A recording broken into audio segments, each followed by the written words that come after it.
Hi, everyone, and welcome back. Hope you're having a fabulous day.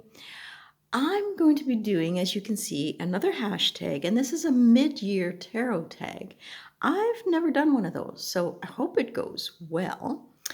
I'm also doing a shout out now to, I'll show you my little sheet. It's not pretty, but it's at Debbie's Witchy Vlog. Now, I went on to her site and she had a nice video about foraging, and she was foraging wild violets. So it prompted me to get out and do some foraging. And I did put a little bit of violet essential oil in here because it just needed a little perk up. So if you want to check that channel out, Debbie is wonderful. So those are my wild violets.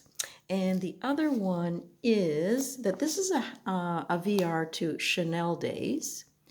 But I also watched another one at Krista Chronicles. So there's her little bit there. So let's get into this. I know that didn't look too professional, but forgive me. Now, this one has 13 prompts. And the first prompt is my most used deck. So we're going to lower this camera and again, get busy.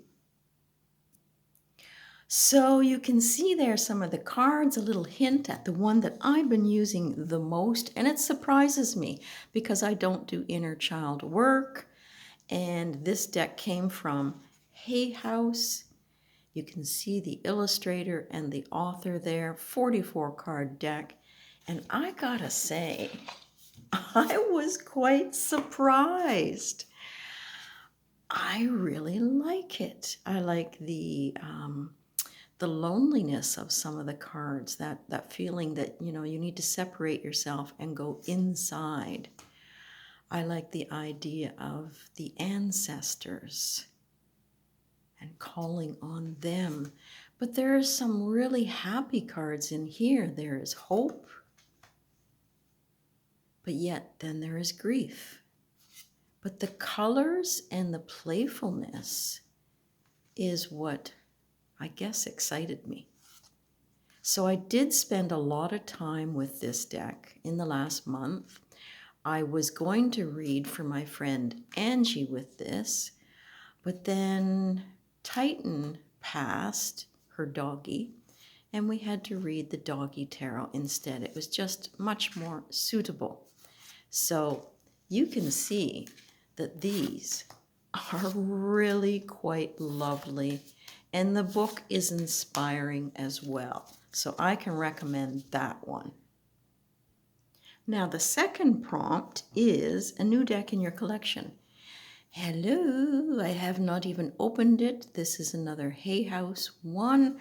So let me get the wrapper off and let's dig in. So this is a pocket oracle, and I'm liking the smaller size, and some of my viewers are expressing the same thing in that some of our hands are not that big, although I do have long fingers.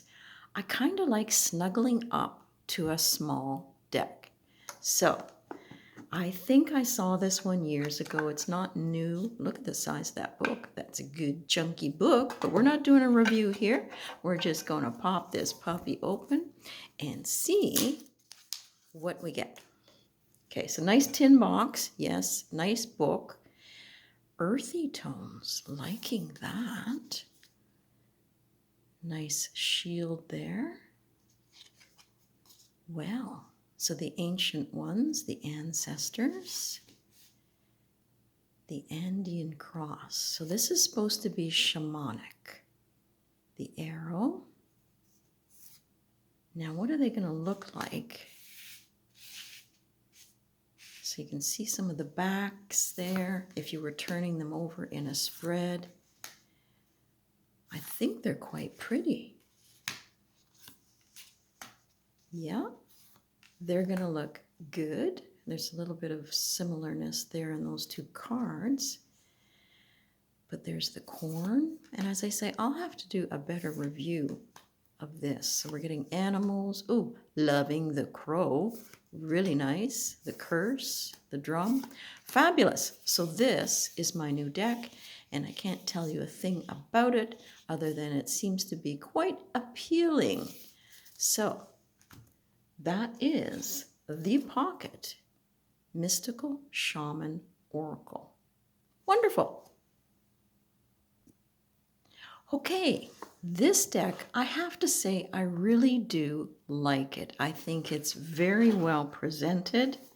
I like the quality of the cardstock, and I like the idea that it brings to me some inspiration for doing some T-spells.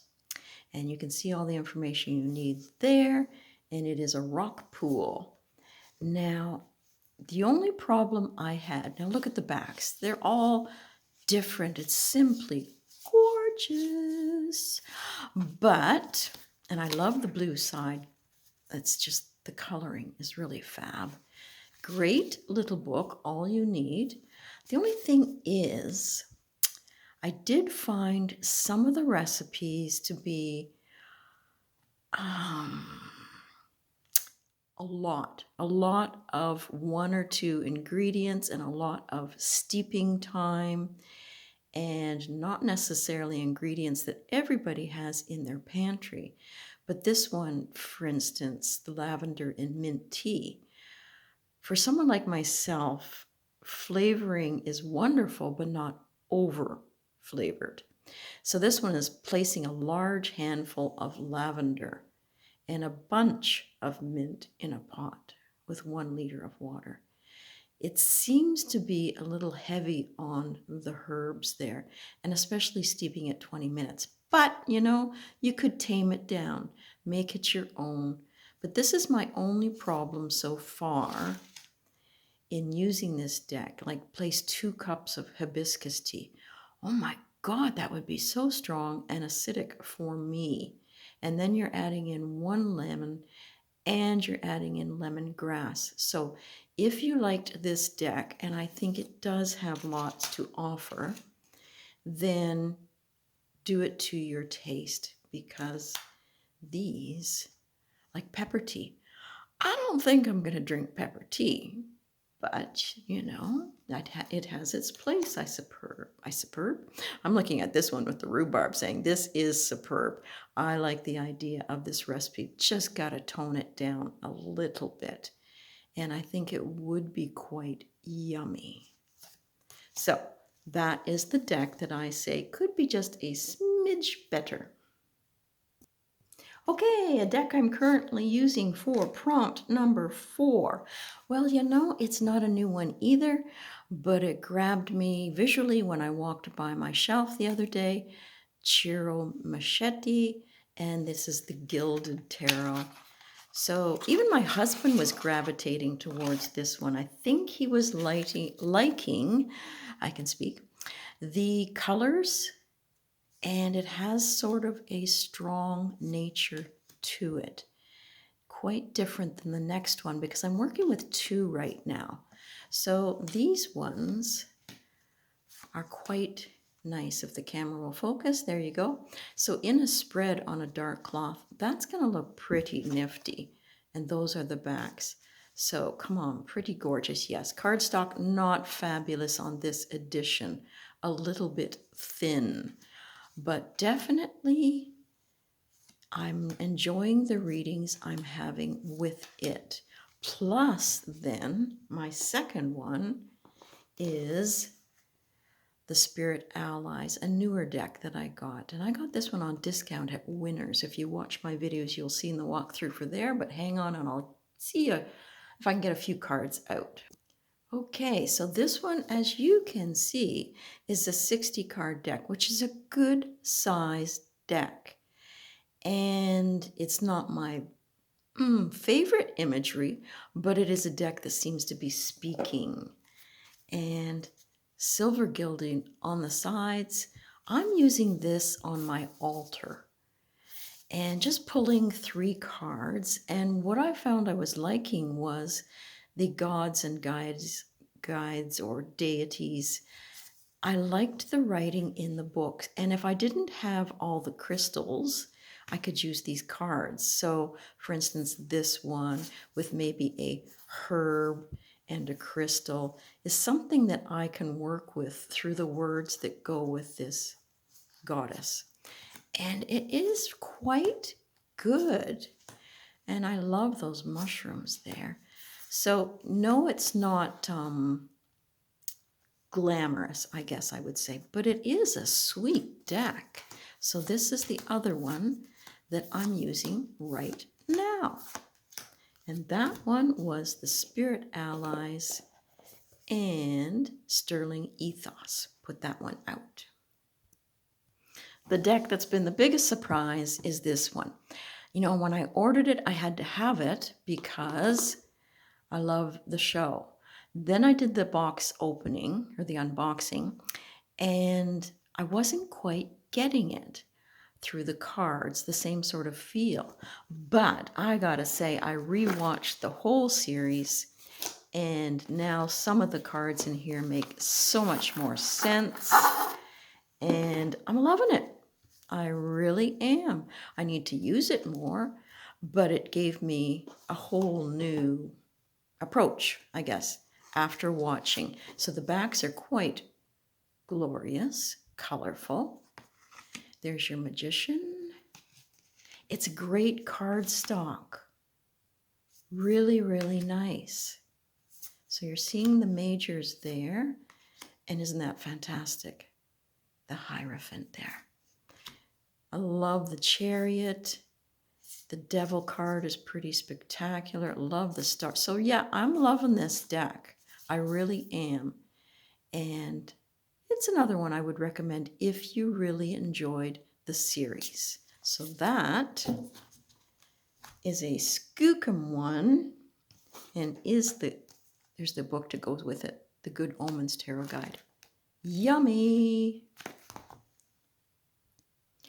Okay, so this number 6 prompt is your deck crush currently. And I would have never thought it would be this, but this is another one that popped off my shelf the other day. You can see I got it at a thrift store for $3.99. The idea, though, with this one is I think I can bring this to working with the Morrigan, because in the Morrigan, the horse is part of the warrior image. There's that movement with it. There's the spirituality that goes along with it. And there is a fantastic book in here. Just cracked it.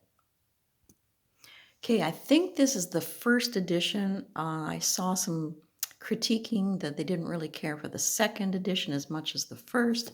Hardcover book, big book, big, big, big. And I can't read the side there. But anyway, those are the backs of the cards, and it is nice to have the artist's perspective when you're going through the book. It really does help. So in the book, it talks about the artist discussing the fact that her artwork was meant to transport the viewer to a different place. And it's the spirit of the horse that we're tapping into. And in order to explore the lessons the horse spirits would teach us, if we were able to be there and learn from them. So you do get some panoramic type cards in here. And it is the drawing that is, welcoming me in. And I think it would be a good book to read in order to understand working with horse energy a bit more, and then bringing it to the altar with my work with the Morrigan. So this is I wanted to say Jim Dandy, but that's so old-fashioned. But I think it is. It's Jim Dandy. Okay, the next one asks us to pick our favorite card from a deck. This is the Anna.K. I have done a video on that on my site if you wish to see a full walkthrough. But here is my favorite card in the deck. It just seems to be uplifting. You got the person, walking up the stairs out into another chance, another experience, forgiveness, and beginning. I just love this card. Number 8, a deck that makes you happy. This deck does make me happy because I don't have any of the other decks in the series. I took a chance on this one, Seasons of the Witch, the Mabon Oracle, and it's another Rockpool. I found the book really enjoyable, but I mainly found I was appealed by the colors, by the orange sides, and of course, the playfulness of it. I do have a sense of playfulness, I am speaking, playfulness within me, and this allows me to be like that. I loved it. It's whimsy, it's got such a little tinge of darkness to it, but you know, it is a fun deck. So this one makes me very happy. I can be a little bit witchy, but I can have fun at the same time and not always take myself so seriously. So this deck is fun.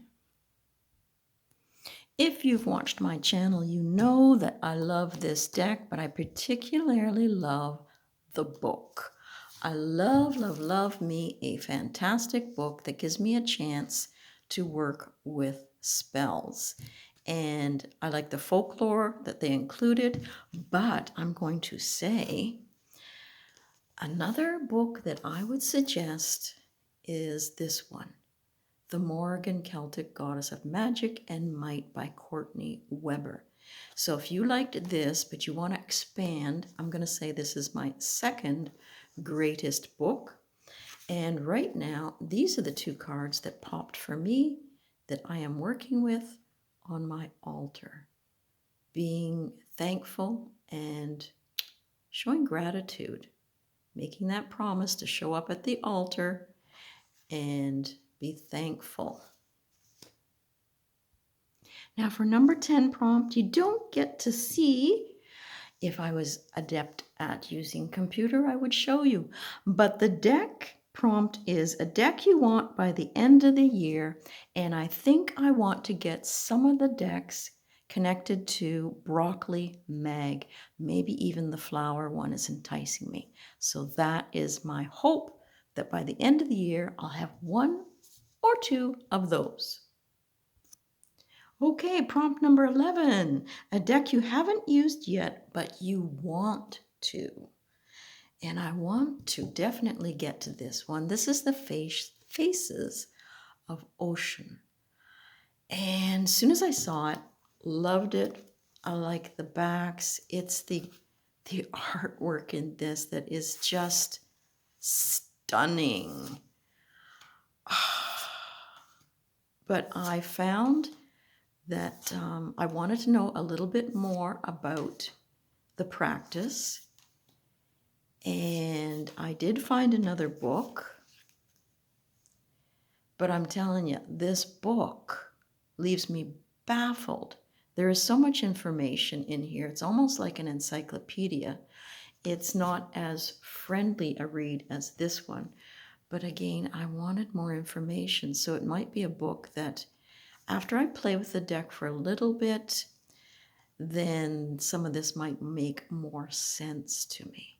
But oh my gosh, it is a book that is confusing. Okay. Prompt number 12, a favorite video you made this year. Well, for me, people, that has to be one of my tea magic videos. I had a blast with it in that I gathered all the herbs, I worked out how I wanted to present it, brought a little bit of witchiness to the table, and followed along and even got into it. You know, that meditative thing that happens when you gather your elements together and you light the candle. And that is the one for a spell. Actually, it's called Tea Magic Mending a Broken Heart. And I hope that if you watch it, you feel the same calmness and you can bring your own sense of herbs and magic to it. That is my favorite video I made this year. Okay, and the 13th prompt is pull a card for yourself for the next 6 months. So I'm just going to take a second here. I'm going to really put my energy into this and pull myself a card.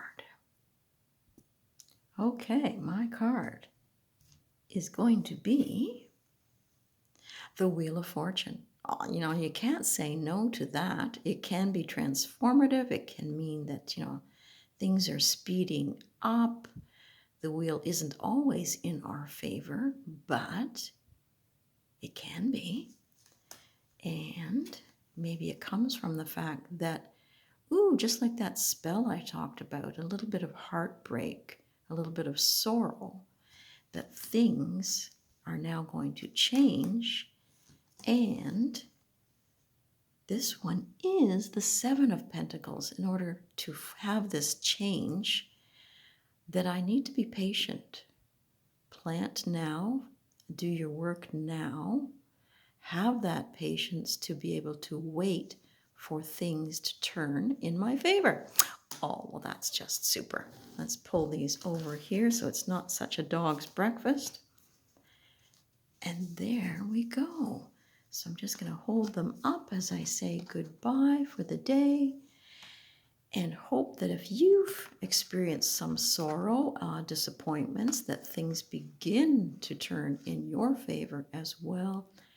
And to remember to have patience and also be grateful.